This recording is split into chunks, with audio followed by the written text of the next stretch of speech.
today because of the tragic murder of 15-year-old Lawrence King in Oxnard.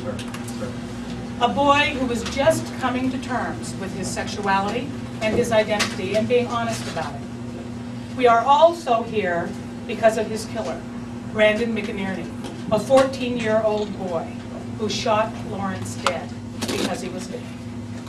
But mostly, we are here because of what this horrible incident represents. First, let me say that our hearts go out to Lawrence and his friends and loved ones. And I say the same to Brandon and his friends and loved ones.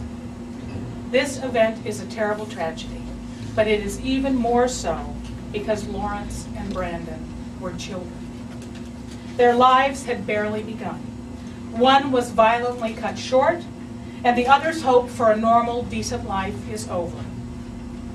Two young people, full of promise, with their whole lives ahead of them.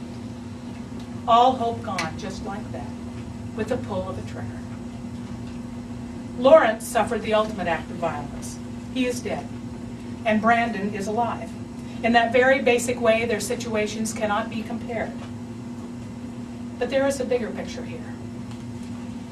Both of these children were victims. Victims of a society that continues to teach that it is permissible to exclude, revile, and even hate gay people and anyone who does not conform to traditional gender stereotypes. Brandon pulled the trigger, but bigotry and hatred loaded the gun. No one is born hating gay or transgender people or believing that we should be denied equal rights. Such hatred and bigotry must be learned. It is learned in families that don't accept their own children if they're different from the norm. It is learned in right-wing churches where preachers preach abomination, or in schools where teachers and administrators don't protect LGBT kids from bullying and harassment. It is learned from political leaders who support blatant discrimination against us, or whose leadership fails them when it is time to stand up and speak out on behalf of our equality and our humanity. All of these behaviors suggest that gay, lesbian, bisexual, and transgender people are fair game for bigotry and hatred. They encourage impressionable young people to fear and hate not only themselves, but others. And too often, this hatred takes the form of violence, and innocent young people end up dead. Nothing is pro-family about that. We're standing here today in the LA Gay and Lesbian Center's Jeff Griffith Youth Center. Every week, hundreds of homeless kids come here for help they can't find anywhere else. And they come from all over the country.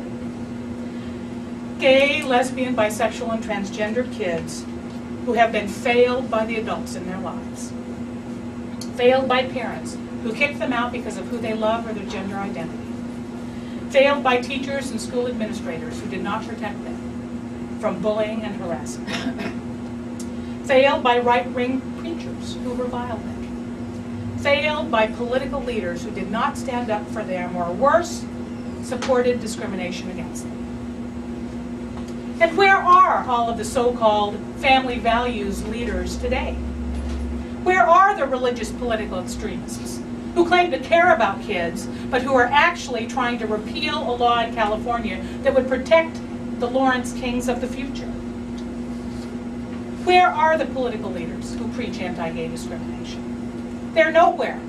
Instead of condemning anti-gay and anti-transgender violence, they are silent. They are silent, and it's despicable. To all of these people, I say,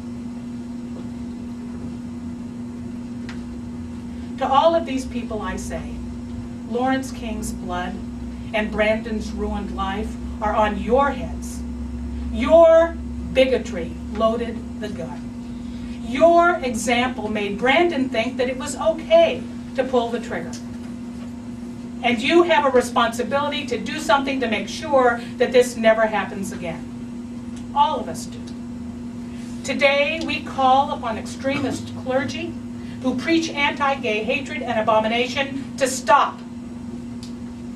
We call upon parishioners whose church leaders are working this very day to try to repeal laws in California that would protect the Lawrence Kings of the future to stop. We are calling upon school districts and administrators to put policies in place that require swift action and protection when students like Lawrence King are threatened and bullied, before these behaviors lead to violence and death. We are calling upon political leaders to speak out against discrimination and exclusion, against bigotry and hatred, and to make it clear that all Americans are entitled to life, liberty, and the pursuit of happiness, including young people. We are calling upon decent and fair-minded people everywhere to realize that LGBT bigotry has got to stop.